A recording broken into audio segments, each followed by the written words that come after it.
Naštval ťa dnes niekto? Mňa áno. A toto sú 3 stoické rady, ktoré mi pomáhajú tieto situácie zvládať. Rada číslo 1 je od Marca Aurelia a ten hovorí, že prvých 10 sekúnd nemáš hovoriť nič.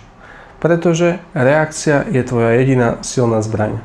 Rada číslo 2 je od Epikteta a ten hovorí, že mám si položiť otázku. Bude mi na tomto záležať aj o 5 rokov? Ak áno, je na čase, aby som sa nad tým zamyslel.